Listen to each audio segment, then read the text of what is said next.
It's very stimulating, and it brought up the issues of the day. One of the things that always concerns me is that we always think when we've been in the work with young people for a good while, vocations or campus ministry, that we know them. And we need to be humbled and be reminded that there are always subtle changes, subtle nuances, and we never want to get to a point where we think we have a group figured out. Many things did not surprise me, where they were coming from generationally, some of the differences with my generation, their generations. Other things did, some of the nuances, the importance of experience as authoritative in their life, the sense of not always appreciating or able to hear where the institutional authority is coming from, and how important it is for us then to try to bridge the two. Because in all of our lives, really, the gospel is the ultimate authoritative source. But people's human experience informs us. And it's also good to hear, where is our communication effective, where is it not? Because we're all after the same thing, trying to help them have an encounter with the Lord, and out of that encounter, respond in their life vocation. What I find here is the mix of diversity of people in terms of experience, in terms of roles with young people, the young people themselves. It brings to the surface all those issues we need to be reflecting on if we're going to be effective in our work, and if we're going to be creative in our work, and not just kind of get into a comfortable status quo. There's no greater adventure than discovering your call in life. So Catholic on Call has a unique approach, an innovative program to help you discover what God has uniquely planned for you. Why would you not take that opportunity? I'm here because Chicago and CTU are my home, and I like to tell St. Anselm College, where I now work, what a great place this is and what a good opportunity it is to network with other people interested in serving young adults. I think there's a lot of hopefulness of the people who attend Catholics on Call for young adult ministry and for what young adults can bring to the church, and I think it's important to speak about ministering to young adults in a positive way. I think there's a lot of perceived difference generationally, and that's not always necessarily as great a difference as it actually is, but I think I bring, at least in theory, a knowledge about what young people are looking for to kind of help assuage that perceived difference. And I also think I do bring a cultural understanding about young adults. So I can tell people not to fear the apocalyptic presence of technology in our lives. It's okay that they're not on Twitter, and give at least a little bit of insight into how to reach young adults. I think Sister Susan's presentation really challenged me to consider what cultural realities for young adults are impeding our positive relationship to the institutional church. And when we know what those cultural realities are, we can work to address building better relationship with young adults, beginning where they're at right now. I think the conference would benefit from a diversity of individuals who work in ministry. I know that there are a lot of vocational directors who participate, and they have a particular interest, which is slightly narrower than general adult ministry, and I think we would benefit from the ideas of people who serve young adults in many different forms. That could only benefit vocational direction and discernment, but could help serve other areas of young adult ministry as well. I'm at the Partners Conference because I went to the Young Adult Conference last month, and I appreciated that opportunity, and I love the support I received there, and I just wanted to get more of that, and so I'm in the area and I came back. I think the most important thing for me about attending the Young Adult Conference was seeing that there were other young adults out there interested in discerning vocation and interested in talking about what it means to be a young adult member of the church. And so it was just very supportive environment, found that community. So I was very grateful for that. I very much agreed with a lot of the conclusions she drew about what vocation that young adults are seeking, and maybe better said, feeling called to, with focus on community and focus on service and a focus on a distinctive spirituality and figuring out what it means to be part of the church and what our relationship is to the church community. And so a lot of those conclusions she drew about young adults and vocation, I resonated wholeheartedly, and I was, did you read my thoughts? Instead of just either giving up, or if you haven't found a place in the church or haven't found how to fit as a young adult, or for maybe the generations before me, if they're confused about how to relate to young adults, instead of just giving up and throwing in the towel, this is how to stay relevant, stay part of the conversation, and we all want to make a difference. This is a way to figure out how to make a difference together. I was invited here because I'm part of the Institute for Religious Formation. I'm from Zambia, and our director felt it necessary that we experience Catholic on Call, and I was looking forward to it.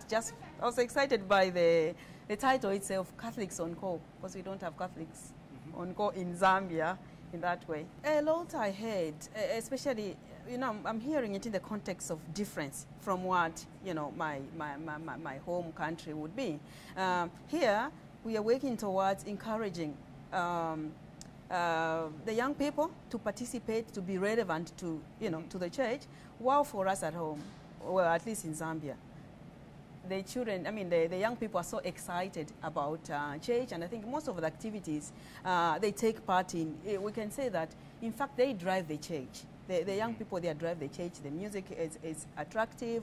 What we were worried about, maybe what the church was worried about in the early 90s and, coming to the, to mid-90s, was the young adults going to Pentecostal churches. But now, with improvement in music and maybe preaching, I think we don't have that particular program. So that kind of struck me. But beyond that, because I work in the social justice ministry, and I am not so much in touch with young people so much, it struck me in a sense that we really have, wherever we are, we have a lot to offer to the young people in terms of creating a kind of dialogue.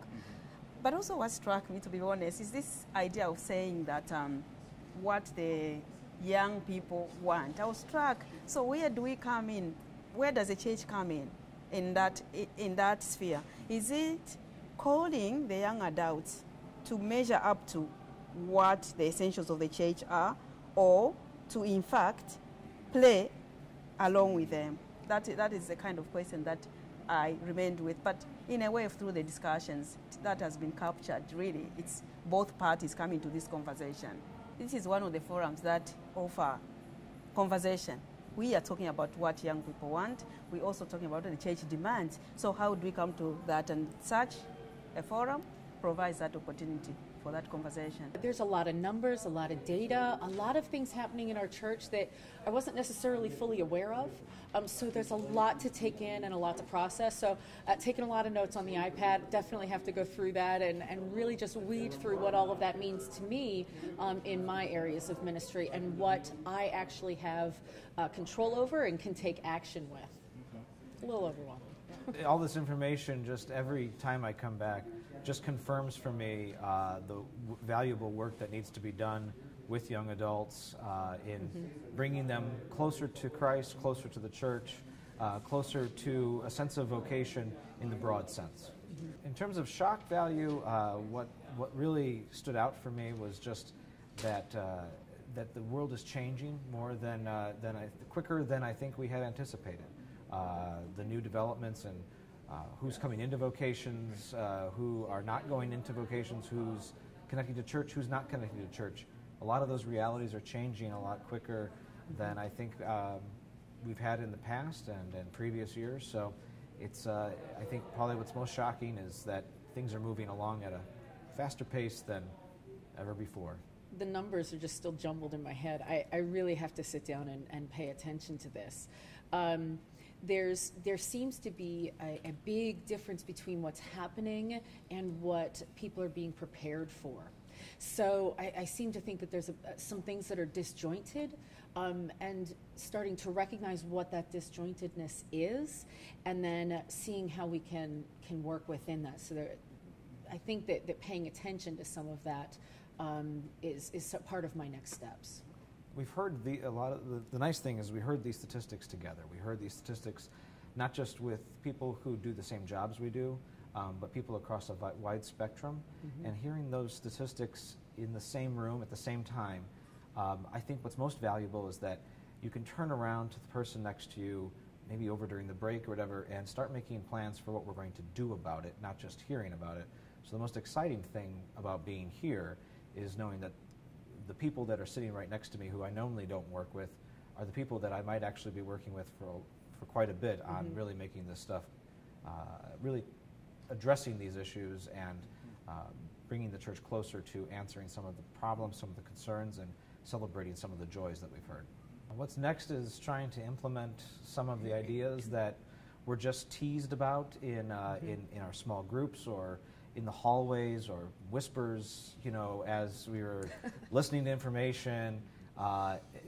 If there is to be any cynicism, it's kind of moving beyond that and trying to find some sort of positive. It's taking action steps with the people some of the people we've met for the first time, some people are colleagues, but really saying, okay, what are we going to do about this? Because we go to a lot of conferences, we come back from the conferences, that was very informative, that was very enlightening, but I look forward to conferences, and I think this is one that does that, where you can leave and think, okay, maybe we can do something about it, and then next year we can come back and say, well, we tried this, we did that, we worked together, this worked, that didn't, and hopefully come through it better ministers. If they're deciding one way or the other to come to something like this, if you enjoy being in your office, sitting by yourself and doing that work all on your own, then don't come. But if you enjoy working with people and doing something that with other people who share your passion, share your joy, share your interest in what to do about young adults and what to do about vocations, well, then this is the place to be. But if you don't like that, then don't bother. Sometimes you just got to take the leap of faith. You just got to do it.